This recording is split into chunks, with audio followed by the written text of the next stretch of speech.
GKIC presents the source code to business success. The source code will provide you with radical methods for reinventing your business and will open the floodgates of abundance and wealth into your life. The lead architect of the source code is GKIC's founder, Dan Kennedy. He's the highest paid marketing consultant alive today. Dan has 40 plus years in marketing and advertising. He's the author of more than 24 books, and his private client list includes billion-dollar companies. Dan's clients pay $100,000 or more for marketing campaigns and over $18,000 for a single day of consulting. Joining Dan will be Dave D., the chief driver of GKIC Marketing. Dave is the mastermind behind multi-million-dollar online launches, and he's the head of GKIC's Platinum Info Marketing Mastermind Group. Get ready, because this controversial series of videos will help you magnetically attract more customers, experience greater profits, and ultimately will allow you to achieve personal and financial freedom.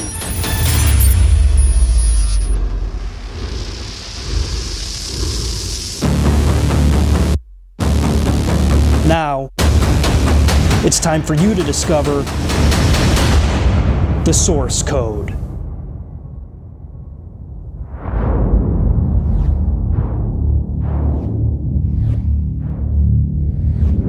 Hi, I'm Dave D., and you're about to meet a man with some very unorthodox methods and systems for attracting better customers, clients, or patients, making more money, increasing your profits, and ultimately attracting massive wealth into your life. I'm talking, of course, about Dan Kennedy, also known as the Millionaire Maker. And in this 4-part series called The Source Code, Dan is going to go over his very controversial methods for attracting wealth and more business into your life. You will also see segments from Dan Kennedy's Advanced Wealth Attraction Seminar that people paid over $4,000 and traveled as far as from Russia to attend. In episode number 1, Dan Kennedy talks about why most of what you learned about wealth attraction is a sham and why you might have a dysfunctional relationship with money and not even know it. He's also going to reveal his architecture of wealth attraction and why you're working so hard and not getting ahead and not accumulating wealth as fast as you should be. What you're about to discover can transform your life. So let's get started with episode number 1 of The Source Code.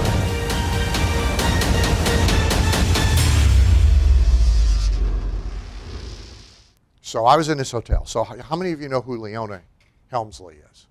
Okay, good. So I'm in a hotel. It's actually, no, it was this hotel. It's this hotel. This used to be, it's been a number of things. So 20 years ago, this was a Harley hotel, which were the low end of the Helmsleys.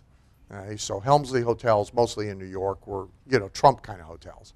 And then they had this chain of Harleys, which were competed with Holiday Inns. So it was this hotel. I forgot. You're right. And we're doing a success track meeting. So evening preview kind of, dentists and chiropractors come to the meeting, 30, 35 people. We sell stuff. And it wasn't Foster on the road. It was me. And so I'm here, and I get here, and everything is a disaster.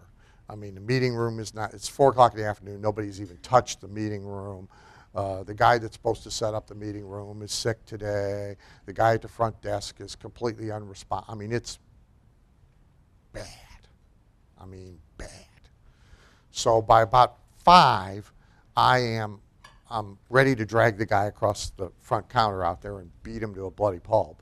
I instead make him get the New York office on the phone. And I get to Leona's assistant, and I am letting him have it. And she says, wait a minute. Just hold for 30 seconds. Don't go anywhere. And the next person on the phone is Leona Helmsley. And she says, tell me the story you were just telling my assistant. And so I am telling her the story. She says, hand the phone back to the front desk person, go up to your room, get dressed, relax, okay? And come down and do your meeting. So I hand the phone back, and I come down, and everything's perfect. But what's interesting is I come down the next morning to check out, and I go to check out, and the guy says, oh, you're Mr. Kennedy. I said, yes, I am. He said, well, I'm from New York. He said, and it might interest you to know that every other employee in the hotel today is from New York, because Leona fired everybody last night and flew in the team to run the hotel. Now that's responsive. Okay? That's the way to run things. So Dan, why should people listen to you about the subject of wealth? Well, first, Dave, I want to assert that the live training I conducted that you're showing segments of is definitely not another seminar. Let me tell you why exploring this with me is definitely not comparable to doing it with anybody else. If you have it with technicians, you have financial people talking to you about different kinds of investments, and marketing people talking to you about websites and social media, gadgets and gizmos. You're really at the hardware store. If you have it with the rainbows and unicorns, metaphysical folks, you get mysticism and fantasy, talk of pure manifestation and mentalism. Almost every name who has ever become widely known for this has also gone broke and spent a great deal of time being poor because of the errors of omission in their understanding, including some very big names, past and contemporary, that people would know or know of and would be shocked to know the inside truth of their finances. With them, you're really in fantasy land. Now, Dan, you said what they do is like a sham. Why is it a sham? Well, when you follow their lead and nothing happens, the blame is on you, not conjuring with enough belief, faith, or intensity. You might notice the names in this field have quite recently slid from charging thousands of dollars to hundreds of dollars to $97 seat deposits for their seminars. Apparently, they can't manifest a paying audience. Metaphysical principles do matter, but mine are practical and pragmatic, not mystical and grandiose. So you talked about learning from wealth technicians and metaphysical teachers. Is there anyone else? If you have it with old school or motivationalists, you go only so far as classic basics, goal setting, affirmation, visualization. With them, you're in elementary school. The seminar you attended, Dave, was an advanced academy. And with due respect to the father of positive thinking, Norman Vincent Peale, who I met and liked, it's an uncomfortable fact that accurate and critical and even negative thinking has as much to do with wealth as does optimism. And the new school motivationalists are just as limited. If you find doing the energy yells, walking on hot coals, bouncing beach balls around, and working yourself into a frenzied state helpful, well, knock yourself out. But it's not a sustainable source of creativity, energy, or productivity. So you're not saying that there's no value to be drawn from these groups, are you? No, not at all. Of course, there is legitimate value to be drawn from all three groups' understanding of the movement of money.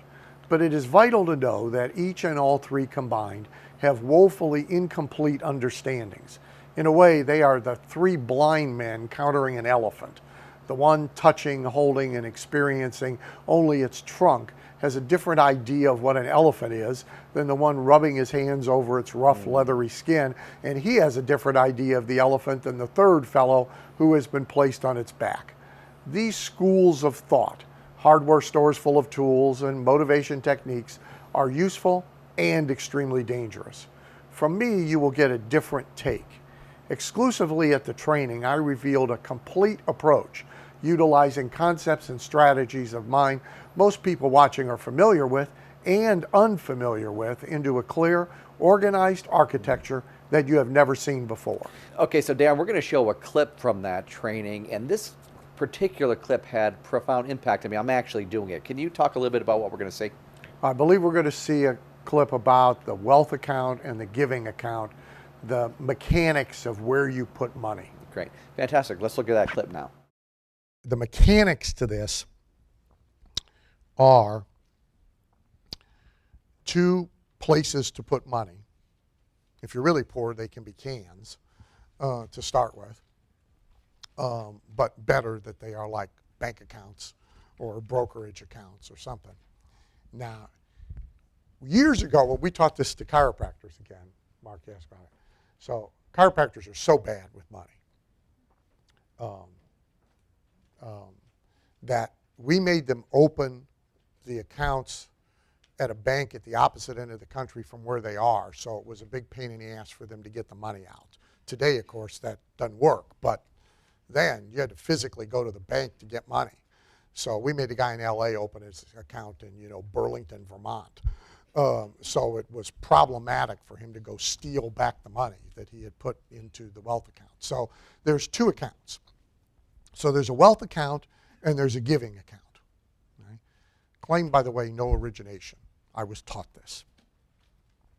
And I didn't like it when it was taught to me because I wasn't exactly rolling in dough. So the two accounts work like this. You got a wealth account and you got a giving account, and you determine off the top of all the money that comes to you a percentage to put in each one. When you're just starting with it, by the way, if you get money every day, you should do it every day. Also, there's a attitudinal thing about putting money in every day. I'm long since I don't need to do that, but I can do it every time. I basically do it every time I make a bank deposit, and money lays around for 2 or 3 weeks before I do a deposit. Sometimes it lays around so long that people complain you haven't cashed the check. They really need it, so it's there. But every time I do it, I do the percentages. So you pick a percentage, and you can be really cheap about this if you want. So you can do 10% into your wealth account and 1% into your giving account. It's okay. You'll get it, and you'll change that. But if you need to start, but you can't start with less than 1%. So 0% doesn't count. Okay? Got to be at least 1. Okay? And the ratio can be whatever you want. So it can be 10% to wealth, 1% to giving if that's what you want to do. Won't matter. It'll fix itself. But it's got to be every dollar that comes to you off the top. Don't make any difference. Grandma is still sending you a $20 bill on your birthday, even though you're 62 years old. When you get to 20, you got to put a percentage in the wealth account, and you got to put a percentage in the giving account. Somebody pays you money they owed you from, you got a light bill due, and you don't have enough money, but it doesn't make any difference. Okay? This is like locked in. This is what wealthy people do.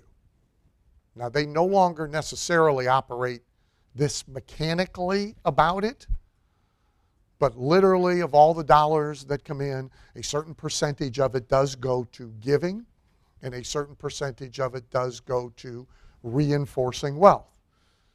Then they go buy the yacht. But they do this first. Therefore, this is the behavior of wealth. So if you want to be congruent with wealth, this is how you will behave. Person says, I can't pay my bills on 100%. I'm definitely not going to be able to pay my bills on 90%. Been there. Don't matter. If you can't pay them, you can't pay them. The 10% spread will make no difference in the bills getting paid. They still won't be paid. It won't matter. You can do 1% and 1% if you must. That definitely won't make a difference. You won't notice it.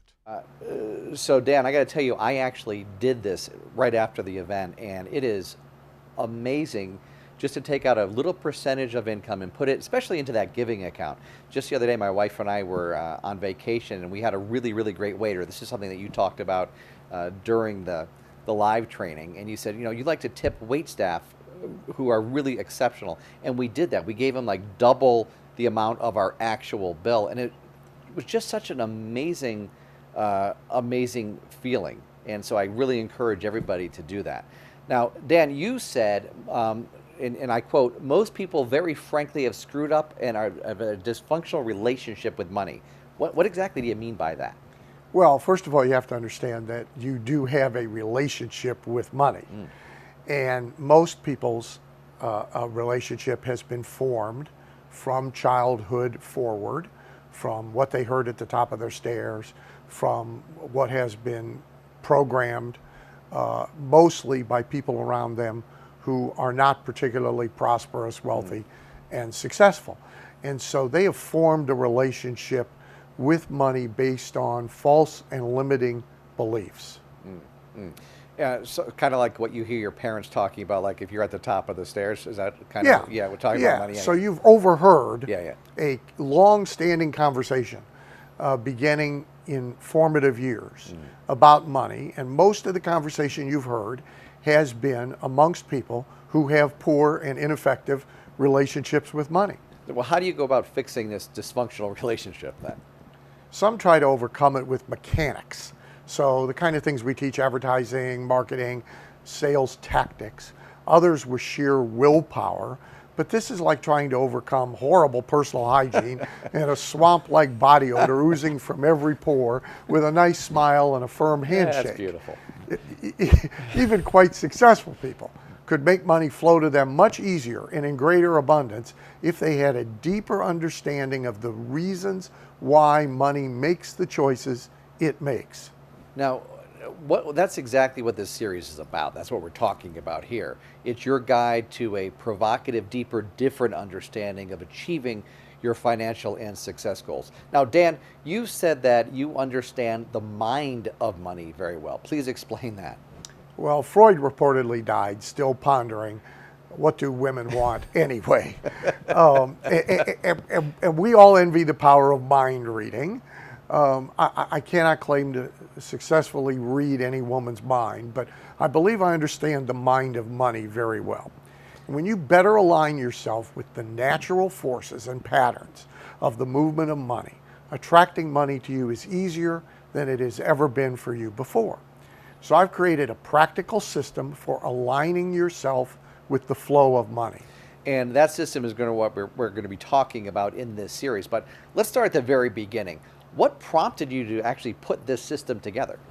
I've been engaged in a year-long excavation now of my own life and my accumulated life's work, my vast file, sealed cartons piled in storage, swipe files, seminar notes, consulting notes, unpublished manuscripts, even diary notes from personal experiences. Some of this, about 800 items or so, is winding up in an archives collection published by GKIC.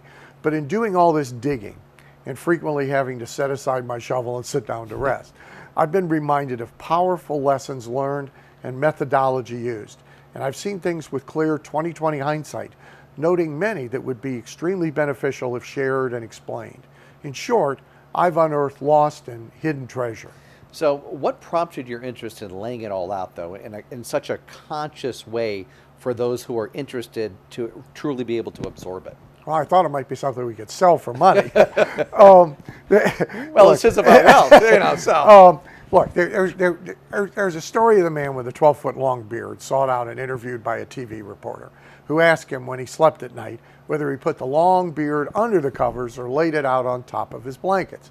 And the bearded fellow never slept peacefully again. Somewhat similarly, I've evolved a substantial portfolio of thinking, beliefs, behavioral rituals, litmus tests, and business and financial practices that keep me well aligned with the flow of money. Many that are now conditioned and automatic that I don't give any deliberative thought to. They are what I do. This excavation has forced me to note and consciously think about them all over again. Now, Dan, there are people who say, well, you know what? I don't want to be rich. I don't really care about this. What do you say to that? Well, there definitely are some people that really don't care about being wealthy. But most people would love to be rich, and maybe more importantly, love to be independent. Glenn Turner says that many women express disinterest in mink coats, but it's quite dangerous to get any woman to try one on. People say, who would want to live in such an outrageous mansion? But if you offered them the keys. Right. So a lot of people just aren't honest about money. Even more are in pursuit of greater income, of wealth or greater wealth, and the independence it can buy, but they're chasing their own tails more than they are anything else. Is this true for business people and entrepreneurs as well, as opposed to just the general public? In many cases, it's worse. Really? A lot of business people leap to building, absent an architecture that is in sync with attracting wealth. This is the secret reason why so many work so hard and do so much yet can't seem to get ahead. It's not that they aren't trying. It's not that they lack good value to exchange for money, but they are building something money isn't excited by and drawn to. like building a spec home with 7 bedrooms but only 2 bathrooms that the market finds unappealing. My friend Mark Victor Hansen of Chicken Soup for the Soul fame tells of working with a major brand name dog food company and hearing the frustration of its CEO as he described a fortune invested in a new product's development, branding, advertising, and retail rollout, a brilliantly devised and perfectly executed marketing plan, the nation's supermarkets on board, and an epic failure. You can guess the one tiny little flaw. Dogs wouldn't eat the stuff. What I work with myself and private clients on, sometimes explicitly discussed, sometimes not, is building everything with architecture approved by money itself. Now, what do you mean by that? What do you mean by architecture approved by money itself? So there is a particular way of organizing your relationships with money, wealth, influence, and power, and organizing your interactions with others that encourages the free flow of wealth to you. Most people have a lot of obstacles erected between money and them, and they ask money to navigate an obstacle course to get to them. Some of these barriers are attitudinal and emotional, some behavioral, some in business practices, some in marketing strategy, some in price strategy, some in association. Many people are just not consciously aware of the obstacle course they've erected. All these things need to be examined.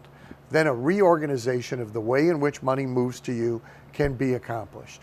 Never before have I so clearly shown the obstacle course as I do at the advanced training I conducted that you're showing the clips from. Actually, let's show another clip, so please set it up for us. So there's this big process, a thing about income, wealth, money flow process. And most people don't have processes, they have income events. Okay, fantastic. Let's take a look at that clip right now. It's this big process. People don't have processes, they have income events.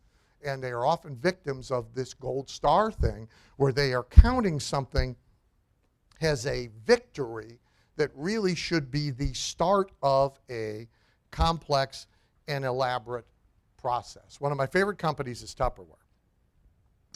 And most people think about Tupperware as the home party that their mom went to or that they go to. It's kind of in a renaissance even here. But they think about Tupperware in the context of its product. The plastic pots with the lid that goes pop. Right? That's Tupperware. Right? The CEO of Tupperware, Rick Goings, is a very smart guy. I've known Rick. So this is from, this is Success Unlimited magazine from 1974. This is when Rick Goings was in the fire alarm business. That's him. He's the CEO right now of Tupperware and used to be a direct sales guy. And I bought a bunch of Tupperware stock as soon as I saw that they had got Rick Goings to come save the company because he knows what he's doing. So Tupperware is really about 6 what he calls core competency processes. Right? These are the things we do well and that we have complex and sophisticated processes for that have great value. Right? It is significant that none of the 6 are making plastic pots that go pop. Right? That ain't a big thing. Right? The processes are, number 1, they're really good at recruiting good people who will be part-time sales agents. They have cracked that code, they're good at it, they know how to do it. Right? They have a whole system for it. How to find them, how to get them to express interest, how to, all that. They're good at quickly training new agents to be able to sell plastic pots that go pop, or cosmetics, or skincare, because Tupperware brands, Tupperware is only one of 9 companies now. But they're all direct sales companies. So they're good at getting people who never sold before in their lives up to speed quick so that they can have victories in the marketplace. They're very good at conducting in-home parties that sell effectively. They have a format for a party that works, that basically an amateur can't screw it up. They're very good at endless chain. No party ends without another party being booked. Right? They're really good at that. They're good at motivating these salespeople to stick. Their stick rate is the highest in the direct sales industry of any company.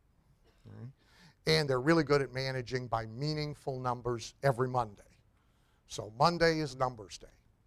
I saw the numbers. Right? And they sit there from 6 o'clock in the morning until 8 o'clock at night, because there's different countries and different time zones, with the numbers, having the conference calls with the people in charge of making things happen. And they can open up a book, back to your question that you asked me and my answer about numbers. He can tell me how many plastic pots that go pop they sold at an address on a street in Brazil on Thursday, and how that compares to that person's performance the week before. And they got that number. So they're really good at these 6 processes. And the key question for you is really, how many processes do you have, first of all? What are your core competency processes? Not events, not income events, but complex, sophisticated processes. And how well can you enunciate them? Can you actually diagram them and explain them and chart them step by step by step? The more of your business and business life that is process-driven, the more money it produces, the more sustainable it is, and the better it is for you. Okay, so Dan, at this event, which I was very fortunate enough to attend, you said that people make money run through an obstacle course, and that's asking a lot for money to do. Now, again, what do you mean by making money run through an obstacle course? Well, so money has no shortage of choices of places to go and people to enrich. Money is mobile. So how do you attract its favorable attention so it chooses you? We've seen a lot of money leave America and go elsewhere in the past handful of years. A giant company like Apple leaves hundreds of millions of dollars parked overseas, even while taking advantage of near zero interest rates here and borrowing hundreds of millions of dollars. As a nation, America has erected an obstacle course, discouraging to the free and abundant flow of money. So similarly, a company can erect an obstacle course, yet its leaders can stand on the 10th floor, look out their big windows, and never see it. Even more so, individuals erect obstacle courses all around them that are discouraging to the free flow of money, but they cannot see them. Dr. Edward Kramer said a lot of people with 20/20 vision cannot see. He said they have perfect sight but zero insight. So money's mode of determining who to flow to is not deliberately mysterious or even well concealed, yet it is enshrouded in dense fog within most people's minds. Dr. Kramer also observed that something as small and insignificant as a penny held close to the eye can block the giant and powerful blazing sun from your gaze. Did you ever have a pair of X-ray specs like these as a Dan? kid? Oh, we got X-ray shockingly, specs. I have some X-ray specs right here. Oh, Absolutely. goody. They don't look as good as the cardboard ones we had as a kid. Mine, but though. Let's definitely try let's mine. see here. We need to get Leslie over here so we can see if we can see something worth seeing with That's our right. X-ray Let's see. specs, huh? There we go. Oh, that's terrific. Oh, yeah. Huh? Is that wow. great? You know, I'm looking at the camera Naked guy people over everywhere. here. I'm looking at the camera Yeah, guy. he and don't it look ain't so pretty. good without his clothes It ain't off. pretty, I got to tell you that. Okay. I recommend a little work before you hit the beach, Bubba. There you go. X-ray specs. X-ray specs. From the 1950s. Yeah, you know, I remember though they bought a pair in the back of the horror comics, and man, I loved them. And they are actually way better than these X-ray Oh, specs. yeah. But anyway, go ahead. Imagine receiving a Federal Express package, opening it, and discovering a pair of X-ray spec magic eyeglasses. When you put them on, you suddenly see previously invisible obstacles and hurdles surrounding you, making it daunting and difficult for money to flow to you. The equivalent of dams in a river, around which the river reroutes itself. With these magic glasses, you suddenly have a different picture of your own reality than you had before.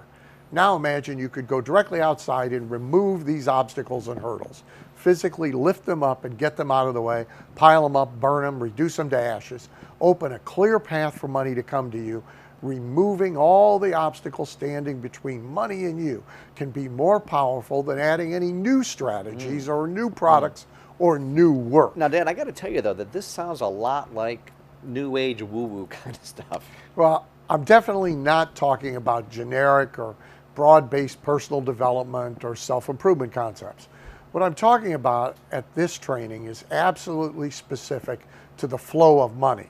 Most people try to get more money by creating more, doing more, working more. But rather than adding more, rather than piling onto the burden on your back, what if removing certain weights produced better results. Now, Dan, before we end this first segment, let's watch one more clip. Tell us about what we're going to see. All right, I believe this clip has to do with the reasons why some people get paid substantially more than others for fundamentally the same goods, the same services, or the same work. Fantastic. Let's watch the clip now. Who gets money moved to them, when and on what basis? I'm not crazy personally about other people getting paid before I get paid out of some arrangement that we are in together. So like, we're in a joint venture together, and you're going to get a salary, and you're going to get your car paid, and you're going to get your mistress paid, and you're going to get your vacations paid, and I'm going to get an equity distribution once a year. This is unappealing to me. Okay? Now, if I'm on the other side of that deal, I like it a lot. Okay? But it's unappealing to me if I'm on the receiving side. So you got to think about who gets paid when, and how can I make sure I get paid at least at the same time everybody else gets paid. As a minority partner in a privately held company, see, that's really problematic, because everybody's getting paid except you. You have no control over who's getting paid. And if it's a decent-sized company, really about the only time you're ever going to see any money is when it gets sold. This is sort of like, waiting for your uncle to die to finally get some money. And it turns out the sucker lives to be 119, right? By the way, just as an aside, is Greg Luther in the room? Here's the most important piece of advice I got for you. Never, ever, ever, ever claim, buy, breed, or name a horse after your wife or your girlfriend. Okay? Write that one down, okay? Because that sumbitch will go lame, and it will live to be 140, and you will pay boarding on it for the rest of its life.